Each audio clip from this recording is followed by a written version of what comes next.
اگرچہ بھٹکے ہوئے ہیں لیکن کبھی بھولی ہوئی منزل بھی یاد آتی ہے راہی کو، اور بھٹکے ہوئے آہو کو پھر سوئے حرم لے چل۔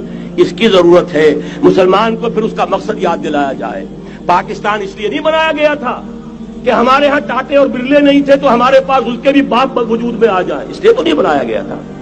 پاکستان اس لیے نہیں بنایا گیا تھا کہ جاگیرداروں کی جاگیرداریاں محفوظ ہو جائیں، پاکستان اس لیے تو نہیں بنایا گیا تھا۔ اور یہ کہ نمازیں اور مسجدیں تعمیر ہو جائیں، مسجدیں تو امریکہ میں تعمیر ہو رہی ہیں عالی شان سے عالی شان، اس لیے پاکستان نہیں بنا تھا۔ آج بھی مسلمان، میں معذرت سے عرض کر رہا ہوں مولانا سے، آج بھی بھارتی مسلمان کی ایوریج نمازی ہونے کے اعتبار سے پاکستانی مسلمان سے کہیں بہتر۔ آج بھی برقع نظر آ جائے گا تو ہندوستان میں نظر آ جائے گا۔ میں نے اپنی آنکھوں سے دیکھا چند سال پہلے جب مکہ مسجد حیدرآباد دکن میں 3 دن مسلسل میری تقریریں ہوئی ہیں، 10,000 مرد اور 5,000 خواتین، اور ان میں سے کوئی بغیر برقعے کے نہیں تھی۔ ایک سیلاب نظر آ رہا تھا برقعوں کا کہ جب جلسہ ختم ہوا ہے رات کے 12 بجے 3 دن تک متواتر۔ یہاں کہاں نظر آئے گا برقع آپ کو؟ یہاں تو جس کے پاس 2 پیسے ہو گئے اس نے سب سے پہلے برقع اتار کے پھینک دیا۔ معلوم اچھی طرح سمجھ لیجئے یہ چیزیں تو وہاں زیادہ ہیں یہاں کی نسبت۔ اصل ضرورت تھی کہ یہاں اس نظام کو قائم کیا جائے، وہ نظام عدل اجتماعی، وہ جس میں حریت ہو، جس میں عام آدمی بھی خلیفہ وقت کو ٹوک سکے۔ یہ کرتا کیسے بن گیا؟ ایک خاتون بھی کھڑی ہو کر دامن پکڑ لے، عمر تمہیں کیا حق ہے کہ ہمارے مہر کے اوپر پابندی لگا رہے ہو، جبکہ اللہ نے نہیں لگائی۔ اللہ قرآن میں قنطارہ کا لفظ استعمال کر رہا ہے۔ ڈھیروں سونا دے دے کوئی شخص اپنی بیوی کو مہر کے اندر، طلاق دیتے وقت اس میں سے کچھ نہیں لے سکتا، آپ کون ہوتے ہمارے حق کے اوپر پابندی لگانے والے؟ اور عمر نے کہا آج ایک بڑھیا نے وہ اب عمر کو دین سکھایا، آرڈیننس واپس۔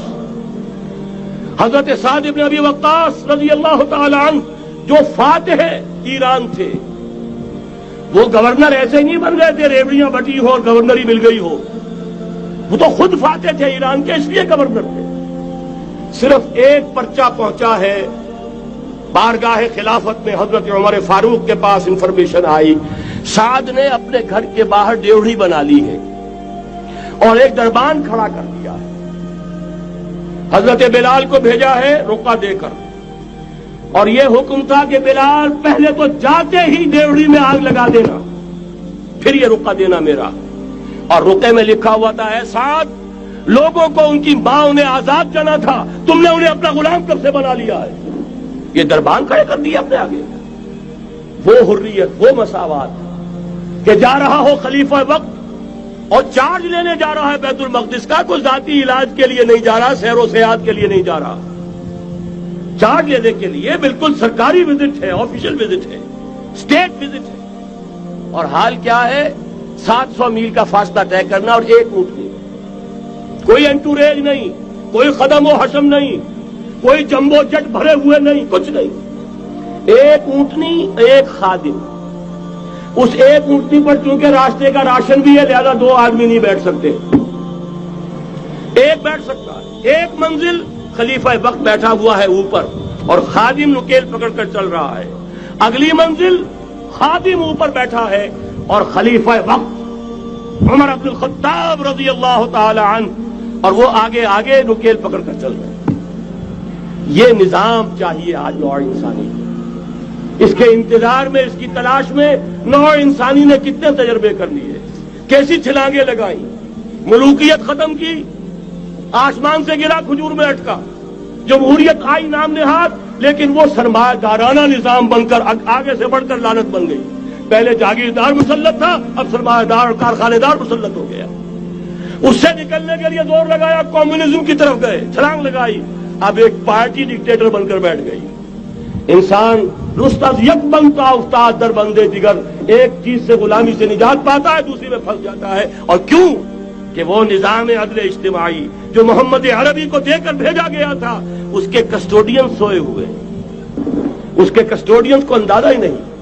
یہ نسخہ تو ہمارے پاس تھا، ہمیں عمل کرنا تھا اور دنیا کے سامنے پیش کرنا تھا۔ پاکستان بنایا اس لیے گیا تھا کہ ہم اس کا ایک نمونہ دنیا کے سامنے پیش کریں گے۔ قائد اعظم نے فرمایا تھا کہ ہم یہ چاہتے ہیں کہ پاکستان کی صورت میں عہد حاضر میں اسلام کے اصول حریت و اخوت و مساوات کا ایک نمونہ قائم کر کے دکھائیں۔ کہاں ہے وہ؟ بھٹک گئے، سو گئے۔